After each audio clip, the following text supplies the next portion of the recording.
stry, verkeerdhede reg te stel en 'n regte lewenswyse te kweek, sodat die een wat in diens van God staan, volkome voorberei en toegerus sal wees vir elke goeie werk. Gemeente, vanoggend, as ons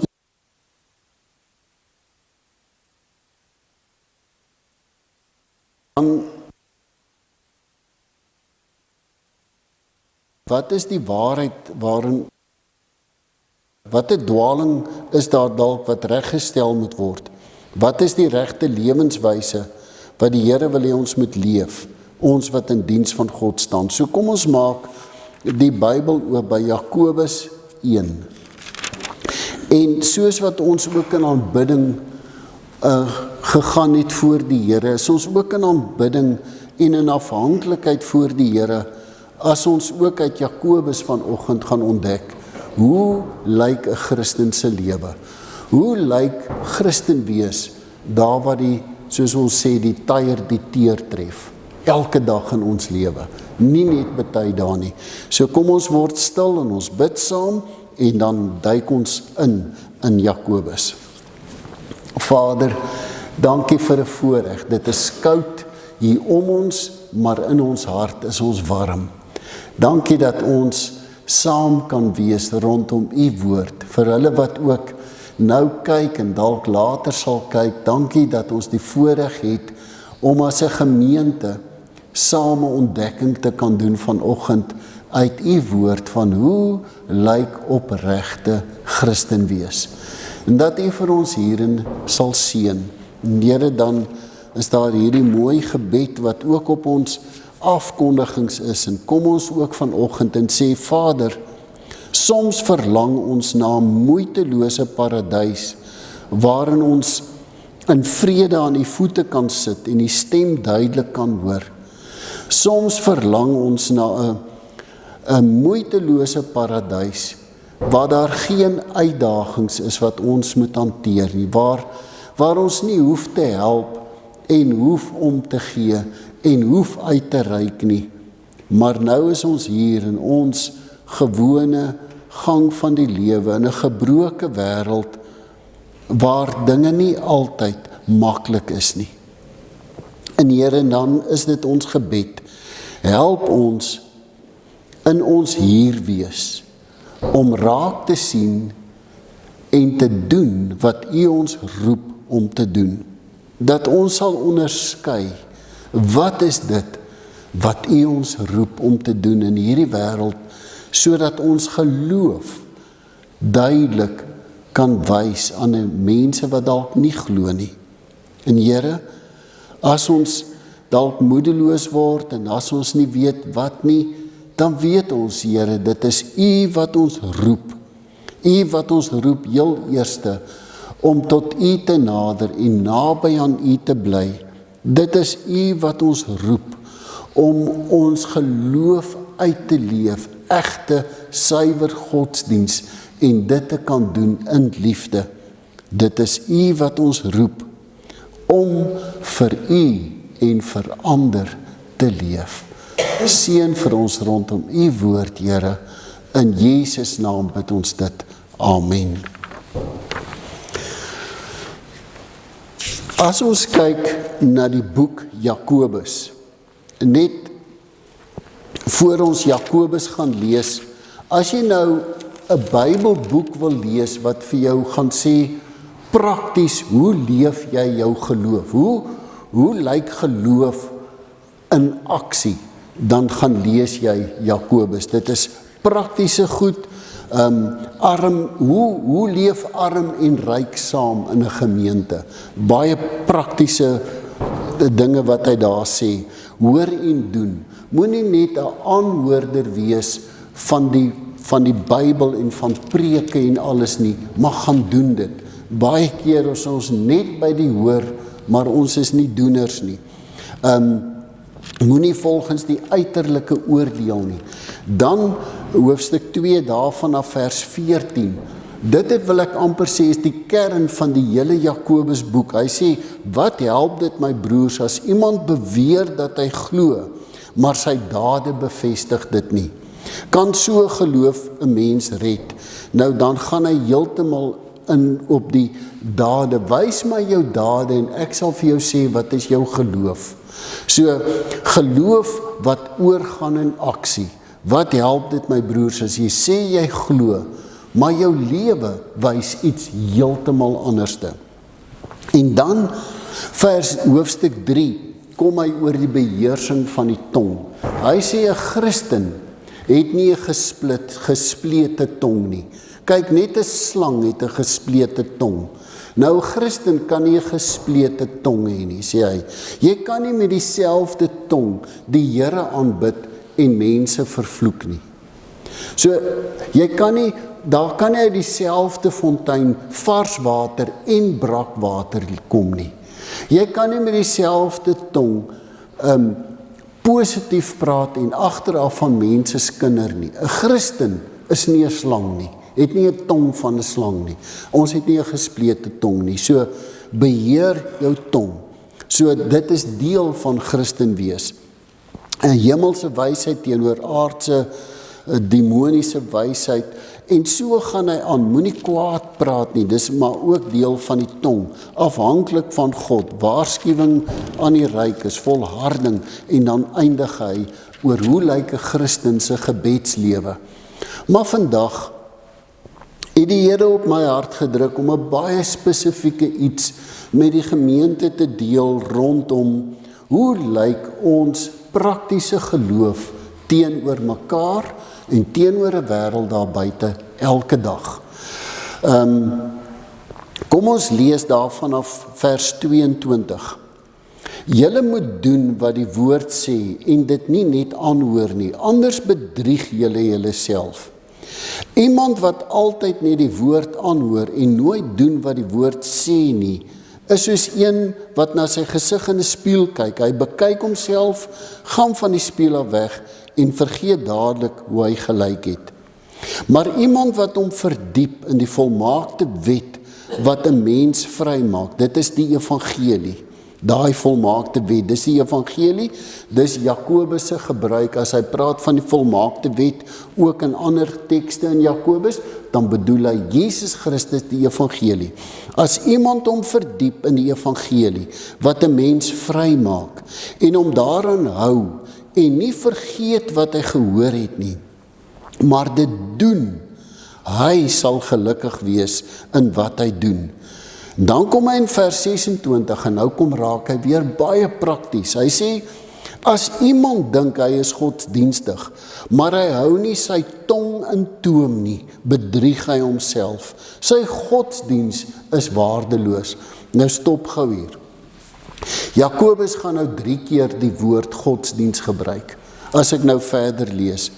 Met daardie woord godsdiens bedoel hy, ek en jy se verhouding met die Here. Ons uitleef van ons Christenskap. As Jakobus hier die woord godsdiens gebruik, bedoel hy nie wat net 'n vroom wyse van leef of 'n aanbidding of weet soos wat ek wil amper sê die boeddhiste en die goeters doen nie. Nee. Godsdiens hier is hoe leef ek die evangelie. So hy sê, as iemand dink hy is godsdienstig, maar hy hou nie sy tong in toom nie, dan is sy godsdiens waardeloos. So dit wat uit ons mond uitkom, Jesus sê, oppas, dit wat uit jou mond uitkom, sê wat jou hart van vol is. So elkeen van ons dan nou, ek gaan nie daarop fokus nie, moet so bewus wees van wat uit ons mond uitkom. Want ander hoor dit, en dan kyk hulle en dan sê hulle, wow, is dit hoe 'n Christen praat? Nee. Nou kom ons by vers 27. Hy sê, as jy dit doen, is jou godsdienst waardeloos. Dan kom hy vers 27, en nou wil ek weer vers 22 lees. Kyk net gou vers 22. Julle moet doen wat die woord sê, en dit nie net aanhoor nie, anders bedrieg julle julleself. Wat moet ons doen? Vers 27. Egte en suiwer godsdiens voor God die Vader is om weeskinders en weduwees in hulle moeilike omstandighede by te staan en om jou skoon te hou van die besmetting van die wêreld. Nou, wat beteken dit? En dis hoekom ek die tema vanoggend gekies het. Wat beteken Jakobus 1 vers 27 werklik vir ons? Want hier's 2 of 3 goed in hierdie teks, en ek kan dit nie net in een ietsiekie saamvat nie. So wat beteken dit werklik vir ons? Egte en suiwer godsdiens voor God die Vader is om weduwees en weeskinders in hulle moeilike omstandighede by te staan en om jou skoon te hou van die besmetting van die wêreld. Nou, weer eens, die konteks van die hele Jakobus boek is praktiese Christen wees. Ek sê, ek staan in 'n verhouding met Jesus Christus, hoe lyk my lewe elke dag? Hoe lyk dit as ek my Christen wees uitleef? So dan kom hy en hy sê, hier's 'n manier hoe om jou Christen wees uit te leef.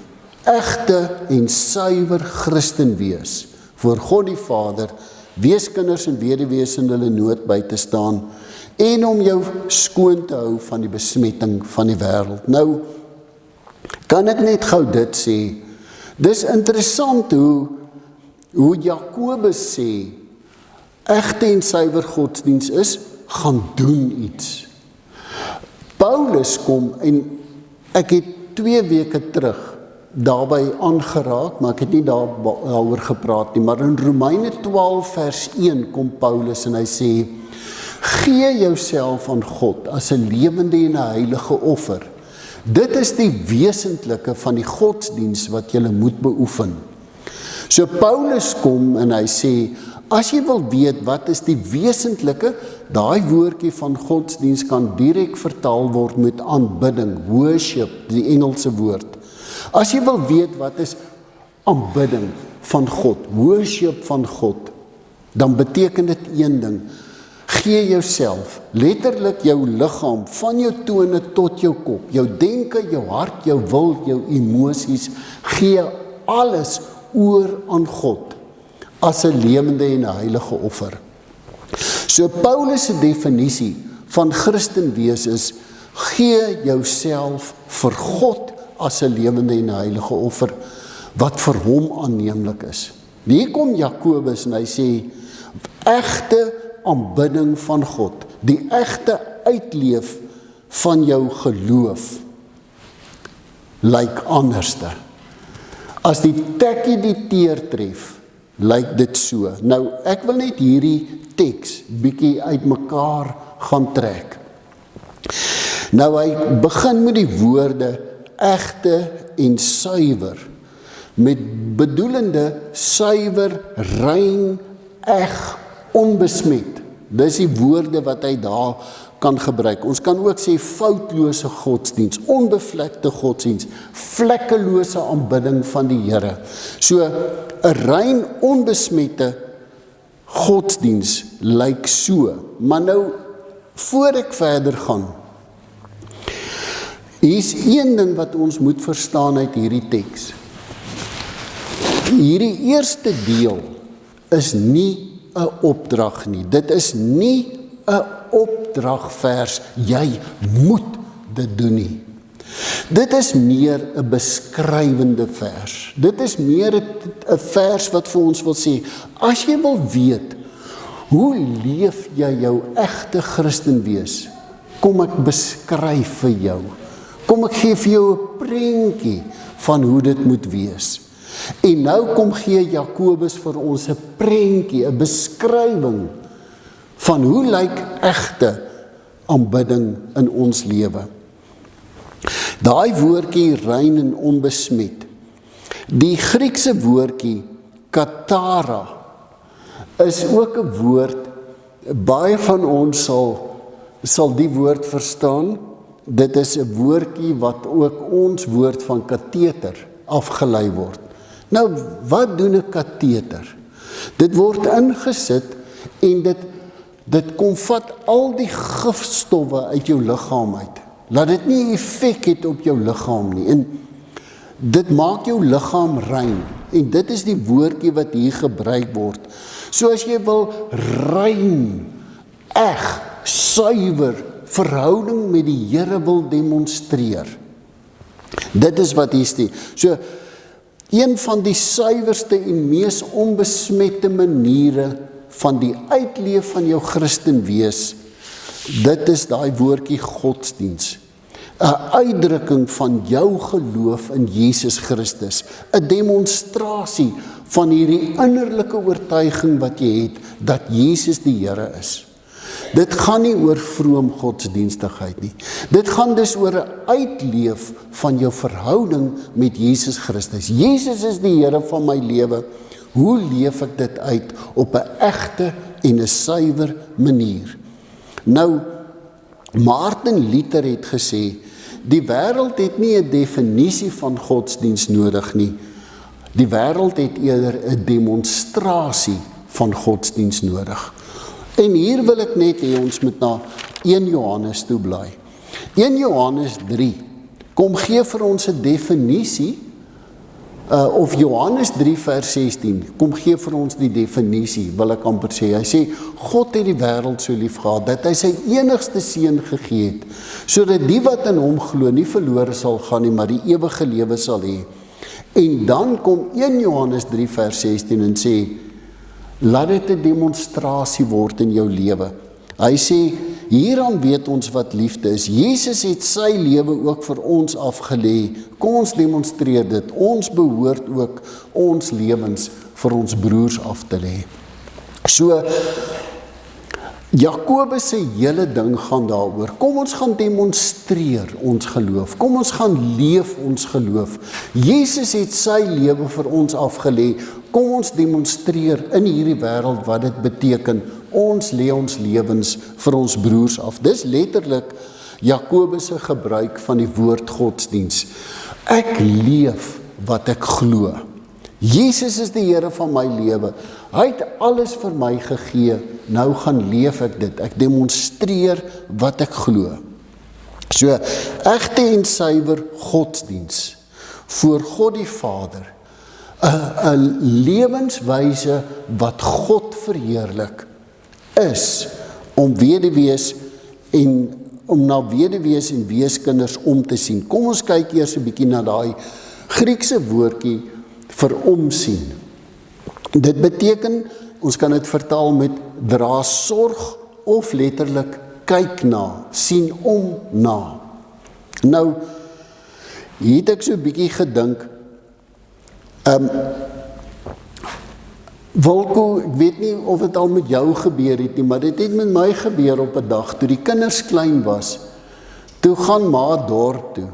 Toe sê sy, kyk net na die kinders. Ek gaan net gou dorp toe. Hier's dalk 'n paar manne wat ook in hierdie struik getrap het. Toe sê ek, ja, ek sal na die kinders kyk. En daar gaan sy dorp toe, en sy dink, die kinders word na gekyk. Maar intussentyd, ja, ek hoor, hier's 'n gegiggel. Intussentyd weet 'n man kan net op een ding op 'n slag fokus, en toe word die aandag afgetrek, dalk na 'n rugbywedstryd toe, of dalk na iets waarmee jy besig was. Nou raak jy verdiep in dit, maar eintlik het jy die opdrag om na die kinders te kyk, en dan, o ja, ek het na die kinders gekyk. En dan kom ma by die huis, en dan is die kinders dalk besmeer met room, of wat, en daar is glad nie eintlik, wat skud jy jou kop so, Annemarie? Het jy dit al gedoen? Daar is glad nie na die kinders gekyk, maar die man dink hy het na die kinders gekyk, maar die vrou kan sien, hy het nie na die kinders gekyk nie. Nou as Jakobus hier sê, kyk na die kinders, kyk na die weeskinders, kyk na die weduwees, bedoel hy glad nie, soos wat ons as mans baie keer na die kinders gekyk het, o ja, ek sien hulle, en dan gat ek net aan nie.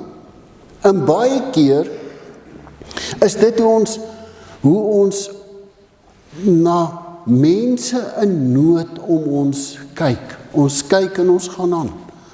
Ons kyk en ons sê, ek sal vir jou bid, en dan gaan ek aan. Ons kyk en ons sê, ek sal vir die kerk vra om jou te help, maar dan gaan ons aan. Ons sien maar ons sien ook nie. En dis nie wat hiermee bedoel word nie.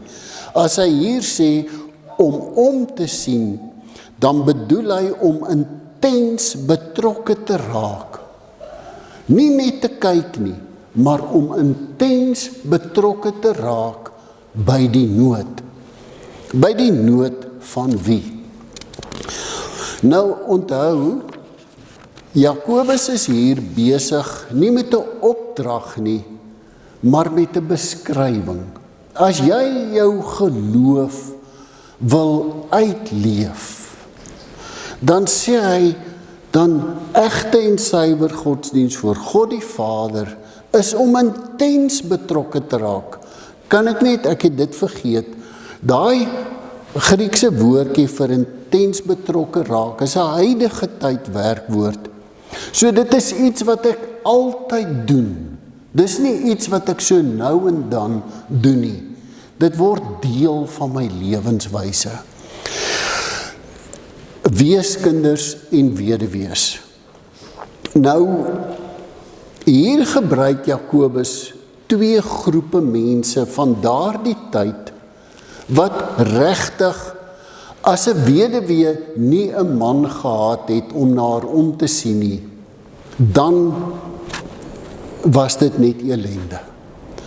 Want sy het geen inkomste gehad nie, sy het geen sassa gehad nie, sy is oorgelaat aan haar noodlot.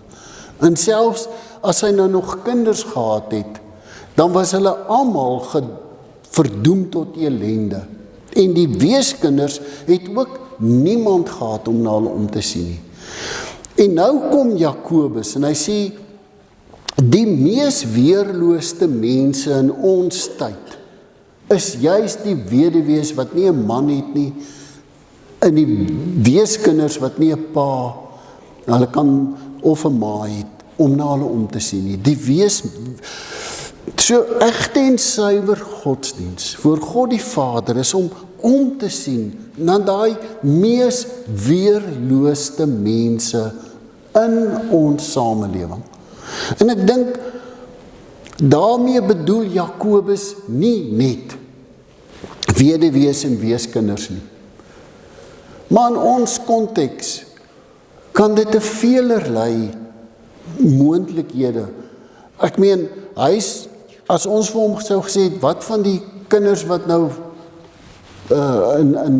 in mensenhandel land, ja, hulle ook. Wat van my buurman, wat finansiëel down and out is, en hy kan nie meer na sy gesin omsien nie, en dit is 'n man se trots om na sy gesin, ja, hy ook. En daai ene wat, ek wil amper sê 'n Lourens is in ons gemeente, ja, hy ook. Dan kom Jakobus en hy sê, as jy, en as julle as 'n gemeente ernstig is oor die woord, en julle wil graag julle Christen wees leef, kyk om julle, en raak intens betrokke by die nood van mense, wat hulle self nie kan help baie keer nie. Wat dalk tydelik in 'n krisis is, of dalk soos 'n weduwee in 'n weeskind in 'n permanente krisis is, raak betrokke. Hy sê egte en suiwer godsdiens voor God die Vader is om weeskinders en weduwees in hulle nood by te staan, in hulle moeilikste omstandighede by te staan. 2 weke terug het ons gepraat oor ons almal weerspieël die heerlikheid van die Here. Dit is hoe ons prakties ons Christenwees uitleef, en hoe God deur die Heilige Gees kom en Jesus demonstreer aan mense om ons. Dit is hoe 'n gemeente haar geloof leef. Ek is besig met 'n boekie wat juis daaroor gaan, dat ons as kerk nie net vir onsself bestaan nie, maar juis vir hulle wat nie deel is van die gemeente nie. Toe sy nou die deur toemaak, toe dink ek, Ek verstaan hoekom sy hom toemaak, want die koue wind waai in. Maar 'n gemeente het juis 'n oop deur vir hulle wat nie deel is van die gemeente nie, om deel te word. En as hulle in nood is, dan sê ons, hoe kan ons help? Want egte en suiwer godsdiens voor God die Vader is om juis mense wat in nood is, hulle by te staan. En dan kom Jakobus en hy kom sê 'n ding wat, hoe de ongeluk pas dit nou hierby?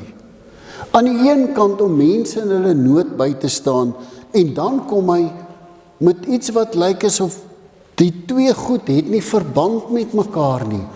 Hy sê nie om jou vry te hou, skoon te hou van die besmetting van die wêreld.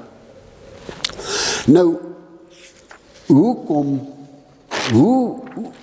hoe bring hy die twee goed by mekaar? En ek dink Jakobus weet baie goed dat ons as Christene, as ons die eerste deel van hierdie teks kies om uit te leef, om mense in hulle nood by te staan wat hulle self nie kan help nie, dan moet ons ons vry hou van die besmetting van die wêreld.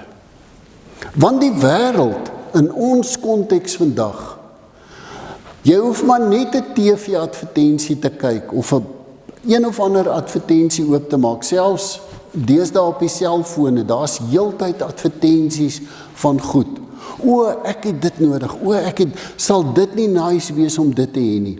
Die wêreld se besmetting wil ons meer na onsself keer, na ons gemak, na ons plesier, na dit wat vir ons lekker kan wees. Dis deel van die besmetting van die wêreld. Nou, as die Here kom en sê, jou fokus moet wees op die nood van die mense, dan sien ek hierdie mooi kar, dan gaan koop ek die mooi kar, dan betaal ek 'n paaiement wat ek nie kan bekostig nie, en dan sê ek, ek het nou nie geld om hier te help nie. Dis amper daai ding van, hou jou skoon van die besmetting van die wêreld. Ek het nog 'n voorbeeld. Ja, ek sê jy kan net nuus kyk, die koerant lees of met 'n negatiewe buurman praat, dan is jy besmet. Dan is jy sommer negatief en jy sien nie kans nie. Jy kan dalk sê, maar kan hulle self nie help nie? Het hulle nie ook hande en voete en wat nie? Jy sien, hou jou vry van die besmetting van die wêreld, sê Jakobus. Dan praat ek nie eers van besmettings soos alkohol en dwelms en pornografie en al daai vieslike goed nie.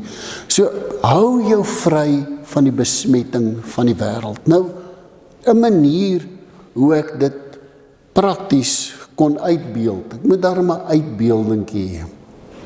Nou kyk, hierdie brownies is gemaak met die wonderlikste bestanddele, die beste van die bestes.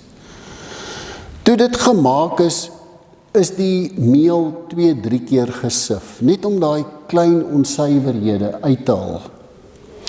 En die beste van die bestes is hierin. Nou, kinders, wie van julle hou van brownies? Enige iemand in die kerk, wie hou van 'n brownie? Wie wil graag 'n brownie hê? Daar sê ek het 1 brownie daar. Die kinders, eet julle nie brownies nie? Daar so, Skala, daar sy kinders, daar sy kom haal vir julle brownies. Kom gou brownies, hier is lekker brownies. Tannie Esther, ek gaan jou brownie vir jou, sy het sê ek moet net so brownie opgooi boontoe.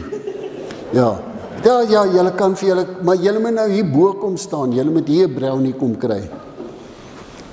Ja, hierdie brownies ruik lekker.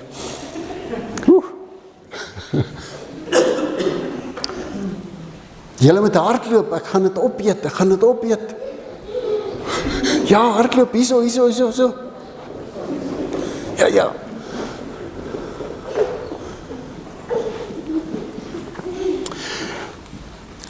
Ja, kom staan hier so.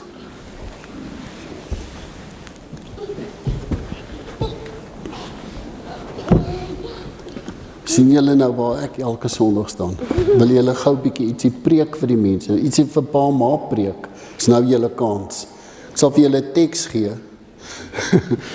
Ok, kyk gou hier so julle. Hoe ruik dit? Ruik dit soos 'n regte brownie? Ok, ek wil julle net gou wys. Al die beste goed is hier in, maar ek het nog so ietsiekie bygesit. Nou toe ek vir Tannie Hester hierdie wys, toe sê sy, oeh, lekker chocolate. Toe sê ek, nee Tannie Hester, dit is nie chocolate nie. Wat is dit? Kan julle sien wat is dit? Ons het so 'n klein hondjie. Die hondjie se naam is Giesli. En as Giesli geëet het, dan gaan loop Giesli 'n draai. En dan is dit die produk. Nou wat ek gedoen het, ek het toe gegaan, sien julle, ek het letterlik so 'n stukkie gevat. Toe het ek hom fyn, 'n droë enetjie daar gaan optel, toe het ek hom fyn gemaak. En toe sif ek hom in, en toe bak ek die brownies, maar dit is nie so klein bietjie. Toe bak ek hierdie brownies. Wie van julle wil nog 'n brownie hê? Is min, is regtig min. Wil jy nog 'n brownie? Wie van julle wil 'n brownie? Ok, ek beloof julle hierdie goed is nie hier in nie, maar vat maar vir julle ene. Vertrou julle my?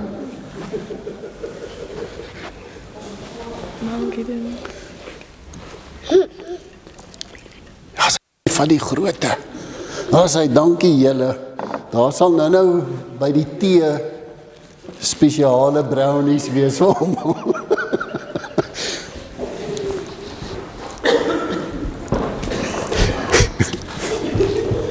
Tannie Hester? Wil jy nog 'n brownie?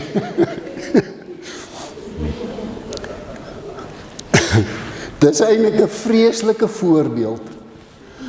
Maar hierdie brownies, kom ons sê ek het nou hierdie goed hier ingesit, dan het hierdie brownies nog steeds so gelyk. Ons kan nog steeds 'n voorbeeld wees, maar daar's 'n stuk iets in ons lewe, in ons Christelike lewe, wat nie daar moet wees nie. Die van julle wat nou al geproe smaak het daarom alright. Ek dink die party kinders wat my nie vertrou nie. Ek kan julle beloof, dit is suiwer. Nou kom ons terug. Egte en suiwer godsdiens. Voor God die Vader is om jou juist suiwer te hou van die besmetting van die wêreld. Dat jou fokus kan wees op mense om jou. Mense in nood. Mense wat hulle self nie kan help nie. En 'n gemeente wat 'n gemeente as 'n gemeente hulle geloof wil wys. Kom ons as gemeente gaan kyk. Daar waar die Here vir ons wys. Leef jou geloof hier. Dan gaan doen ons dit. Vandag se preek is ook maar so half 'n kapstokpreek.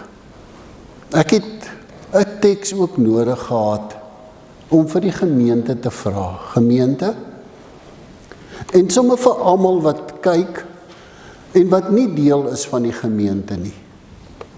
Ons as gemeente het 'n groot uitdaging. Ons groot uitdaging is juist Tannie Santjie. Dis een van ons groot uitdagings. Daar's 11 kospakkies elke maand. Dis 'n uitdaging. Maar nou het ons 'n nuwe uitdaging. Tannie Santjie kan nie meer op haar eie bly nie. En Tannie Santjie het nie mense wat na haar kan omsien nie. Sy het die kleinkind en ons help hulle nou tydelik dat hulle na haar kan omsien, maar dit gaan nie permanent wees nie. En dan sal ons vir Tannie Santjie moet versorg as 'n gemeente in 'n aftreeoord wat 9.500 10.000 rand 'n maand gaan kos. Dit is Christen wees in aksie. En daar gaan dalk 'n dag wees wat ons as 'n gemeente of as 'n kerkraad na julle as gemeente gaan kom en gaan sê, kom ons staan iemand in nood by, want dit is egte en suiwer godsdienst. Ons het op die oomblik uitgawes rondom haar, en as die van julle is wat 'n bydrae wil lewer, en vir julle wat kyk, en die wat ook nie eers deel is van NG Gemeente Stella nie, en as jy 'n bydrae wil lewer, dan hier is die bankbesonderhede, julle het die bankbesonderhede, skryf jy daar barmhartigheid of saintjie barmhartigheid, maak 'n inbetaling, en dan skep ons op so 'n manier 'n fonds, want dan die saintjie gaan nie die eerste ene wees nie. Dan kan ons hierdie fonds gebruik om te help.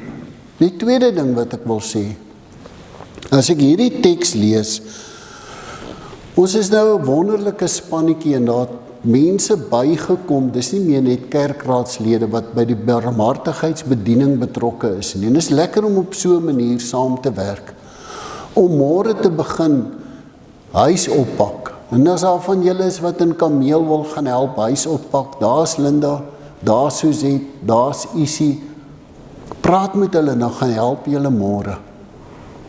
En daar gaan manne wees wat die goed gaan aanry. As daar manne is met bakkies, dan sê hy, ons kom help, dan help ons, want dit is geloof in aksie.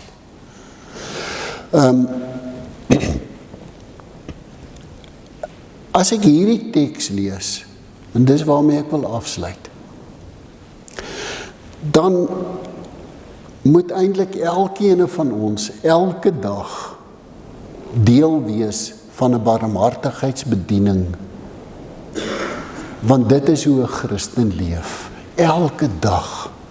Want hierdie teks sê nie, daar's net baie dae in jou lewe, of met sekere insidente nie. Nee, elke dag, egte en suiwer godsdienst voor God die Vader, is om elke dag jouself oor die pad te stuur van mense in nood. Kan ek jou uitdaag? Kan ek jou uitdaag? Kyk om jou, sien nood, vra nie, gaan leef jou geloof en raak daadwerklik betrokke. Hou jou vry van die besmetting van die wêreld, want dit trek net jou aandag af van dit waarvoor God jou en my roep in hierdie wêreld. Kom ons bid saam. Here, aan die begin van hierdie boodskap, die eerste gebed, het ons so gebid dat ons sou graag in 'n vlekkelose wêreld wou wees, waar daar nie nood is nie, waar ons fokus net op U kon wees. Maar nou leef ons in 'n wêreld waar daar so baie nood om ons is. Party daar te veel, oorweldigende nood. En is dit ons gebed, Here, dat U ons as individuele Christene, maar ook ons as 'n gemeente, sal rig om elke dag by die nood betrokke te wees wat U oor ons pad stuur. Dat die wêreld in ons as 'n gemeente in Stella kan sien wat is egte en suiwer aanbidding, 'n egte en 'n suiwer uitleef van ons geloof in Jesus Christus. Ons bid dit in Jesus naam alleen. Amen.